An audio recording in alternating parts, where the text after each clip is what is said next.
खूप म्हणजे खूप ताईंचं वजन कमी झालेलं आहे. भरपूर ताईंचं वजन कमी झालं आहे आणि अशाही काही ताई आहेत, दादा आहेत, की त्यांच्या मला कमेंट येतात, की "बाई तू कसं एवढं वजन कमी केलं?"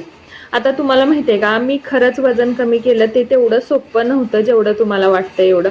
तुम्हाला आता मी तुमच्यासमोर एक 2-3 किलो वजन कमी केलं म्हणून तुम्हाला वाटत असेल, पण टोटल मी 103 किलोपासून सुरुवात केली होती आणि 103 किलोपासून 84-85 किलोपर्यंत मी काय एवढं स्ट्रगल घेतलं नव्हतं.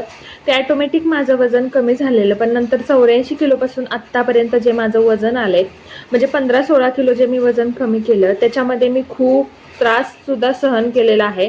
आणि दुसरी गोष्ट म्हणजे तुम्हाला जर असं वाटत असेल ना, खूप इझिली मी वजन कमी केलं, तर नाही. सुरुवात कशी झाली सांगते तुम्हाला. माझं 84-85 किलो जेव्हा वजन होतं ना डिलिव्हरी झाल्यानंतर, तेव्हा एक अन्वी माझी 3 वर्षाची होईपर्यंत माझ्या कधी लक्षात येत नव्हतं. पण माझ्या पोटापासून जो खालचा भाग असतो ना, तो जड वाटायचा मला. आणि आपण म्हणतो ना, असं खाली वगैरे बसल्यावर असं मला थोडंसं उठताना वगैरे त्रास व्हायचा. शिवाय बाहेर जातो, जीन्स घालतो आपण किंवा साडी घालताना माझं पोट खूप विजिबल म्हणण्यापेक्षा ना, मी प्रेग्नेंट असल्यासारखीच दिसायचे. मग त्यावेळेला ना मला असं वाटायचं, की ठीक आहे बाबा, सगळ्यांचंच बाळ झाल्यावर होतं वजन, नाही का, वजन जास्त. आणि शिवाय माझं हाड पण मोठं आहे. म्हणजे दिसायला मी किती जरी वजन माझं कमी झालं ना, तरी माझं हाडाचा जो सापळा आहे ना, तो माझा मोठाच आहे. पण आपल्याला बाबा, की आपल्याला हे बसता उठतानाचा त्रास होऊ नये, सायटिकाचा त्रास होतोय, हा त्रास होऊ नये, याच्यासाठी तरी आपण वजन कमी केलं पाहिजे, असं कधी माझ्या डोक्यात आलं नव्हतं. पण एका कार्यक्रमाला गेले मी पाहुण्यांच्या, आणि तिथं मला सगळ्यांसमोर थोडंसं गिल्टी वाटलं. कारण की जे माझ्यापेक्षा वयानं जास्त आहे, 40-45 वर्ष, किंवा माझ्या आत्या म्हणा, माझी आई, स्वतः माझी आई, माझ्या मावशा, माझ्या आत्याची मुलं, हे ना माझ्यापेक्षा तरुण दिसत होते. आणि मी ॲक्च्युली त्यांच्यापेक्षा वयानं कमी असून मी एक मोठी अशी जाडी बाई दिसत होते. आता ही जाडी बाई दिसत होते हे जेव्हा मला समजलं ना, तेव्हा मला इतकं गिल्टी फील झालं, की नाही, मी ठरवलं त्यावेळेला, की नाही, मी वजन कमी करणार. असं नाही की मग मी घरी आले आणि लगेच वेट लॉसला स्टार्ट केलं आणि माझं वजन लगेच कमी झालं, नाही. मला 2 ते 4 महिने किंवा 4-5 महिने गेले, की एक्झॅक्ट मी काय करावं हे समजण्यासाठीच मला 4-5 महिने गेले. म्हणजे मी सुरुवात कशी केली, मी काय केलं, मी दिवसभर अन्न खायचं सोडलं. मी काय करायचे, म्हणजे सकाळचं जेवण, दुपारचं जेवण केलं, की त्याच्यानंतर दिवसभर ताकच प्यायचे. आणि सकाळचा नाश्ता सोडला. परत नंतर संध्याकाळी वरण भातच खायला सुरुवात केली. नंतर तरी पण होईना कमी, मग नंतर रात्रीची डाळच खायला सुरुवात केली. ह्याच्यामुळं काय व्हायला लागलं, माझ्या चेहऱ्यावर माझं एक, आपण म्हणतो ना, सुकून गेल्यासारखं व्हायला लागलं. चेहरा सुकून गेल्यासारखा झाला. पण तरी पण मला असं वाटलं, ठीक आहे, वजन कमी होतंय ना, वजन कमी होत गेलं. पण नंतर मला 2 वेळा ॲडमिट केलं. का तर मला अशक्तपणा येत होता, मला युरिन इन्फेक्शन झालं, मला चक्कर यायची सारखी, मला माझी सोनोग्राफी काढली, मला भरपूर गोष्टी केल्या. B12ची डिफिशियन्सी झाली. आणि सायटिकाचा वजनाचा पण खूप संबंध आहे, कारण खूप वजन वाढल्यामुळं माझा तो दाब येत होता पाठीमागं, आणि त्यामुळं माझ्या पायापर्यंत शिरा दुखत होत्या. आता त्यानंतर तुम्हाला सांगते, त्यानंतर जेव्हा मी घरी आले, तेव्हा मी म्हणलं, की आपण बाबा, ठीक आहे, माझं एज्युकेशन सायन्समधूनच झालेलं आहे आणि थोड्याफार गोष्टी मला पण माहीत आहेत आणि मी त्याचा अभ्यास पण केलेला आहे, की असं पोटमारा वगैरे करून वजन कमी होत नाही. प्रोटीन विषयाला प्रोटीनचा, तर प्रोटीन घेतलं पाहिजे. त्याच्यावर पण मी भरपूर व्हिडिओ सर्च केले, तर ते लोक असं प्रोटीन सांगायचे, की जे की आपल्याला रोज करणं पॉसिबल नसतं.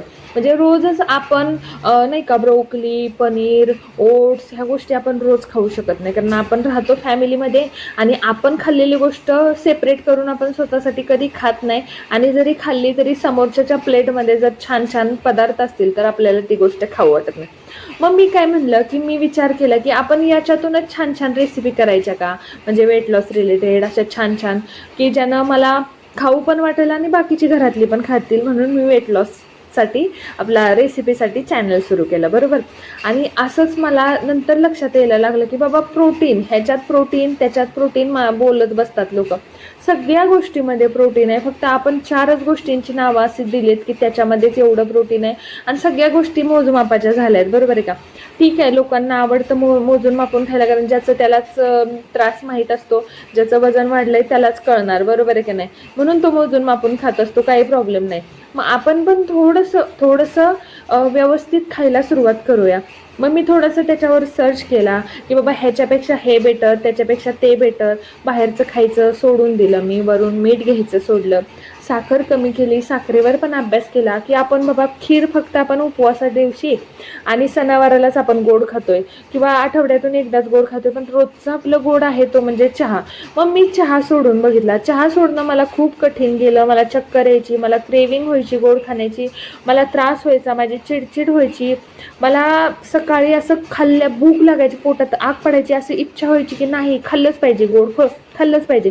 पण तसंच मी कंट्रोल करत गेले आणि हळूहळू माझी साखरेची सवय कमी व्हायला लागली. जशी माझी साखर खाण्याची सवय कमी व्हायला लागली तसं तसं माझं तोंड बारीक दिसायला लागलं. म्हणजे माझे चेहऱ्यावरची जी सूज असते ना ती हळूहळू कमी व्हायला लागली. चेहऱ्यावरची सूज हळूहळू कमी व्हायला लागल्यानंतर माझी मान बारीक व्हायला लागली. नंतर माझ्या मानेला जे काळं आहे ना ते काळं कमी व्हायला लागलं. त्याच्यानंतर मी अजून विचार केला की आपण अजून काय करू शकतो. आपल्याला तर चटपटीत खाण्याची सवय, आपल्याला तर सगळं आवडीचं खाण्याची सवय, मसाल्याचं खायची सवय, ग्रेव्हीचं खायची सवय.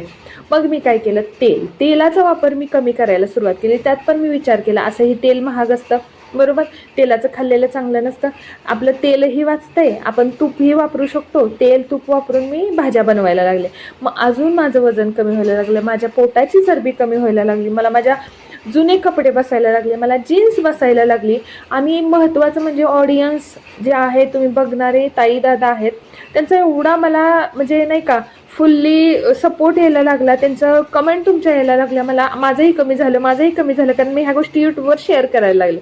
आणि या आनंदातून मला खरं सांगते अजून माझं वजन कमी व्हायला लागलं. त्याच्यावरून माझ्या हे पण लक्षात आलं की आपल्याला जेवढा आनंद होतो, जेवढा आपण आनंदी, तेवढं आपलं वजन फास्ट कमी होतं. जेवढं आपल्याला टेन्शन येणार, जेवढा आपण स्ट्रेस घेणार, तेवढं आपलं वजन वाढत राहणार. त्यामुळे मी स्ट्रेस घ्यायचा कमी केला. माझ्या डोक्याचे केस फक्त ना अभ्यासाने आणि स्ट्रेस घेण्यानेच पांढरे झालेत, बाकी दुसरं काही कारण नाही. वयोमानाने नाही, 30+ असले ना तरी मला स्ट्रेस घेण्याची सवय आहे, ती मी हळूहळू कमी करायला सुरुवात केली. आपल्याला ज्या गोष्टीनं स्ट्रेस येतो ती गोष्ट करायची नाही. आपल्याला कुणाचं बोललेलं आवडत नाही, त्या माणसाशी आपण थोडंसं लांबच राहायचं, अशा गोष्टी मी ठरवायला सुरुवात केली. असा हळूहळू माझा वेट लॉस होत गेला. त्याचमधली ही एक भाकरी होती. भाकरीचं तर सांगायचं राहूनच गेलं, आज मी तुम्हाला दुसरीच गोष्ट सांगून ठेवली. पण त्यातच ही एक भाकरी होती की चपातीऐवजी मी भाकरी खायला सुरुवात केली. म्हणजे 2 टाईम नाही, पण 1 टाईम तरी मी कंपल्शन केलं भाकरीचं. आठवड्यातून 2-3 वेळा मी चपाती खायला लागले. तर अशी ही माझी वेट लॉसची स्टोरी होती. तुम्हाला कशी वाटली हे कमेंट करून नक्की सांगा. आणि जर व्हिडिओ आवडला असेल ना तर आपल्या चॅनलला नक्की सबस्क्राईब करा. आणि जर वजन कमी करायचं असेल तर शॉर्ट व्हिडिओमध्ये Day 1 to Day 21चं चॅलेंज नक्की जाऊन बघा. त्यात माझं वजनाचं रुटीन दिले. Bye bye.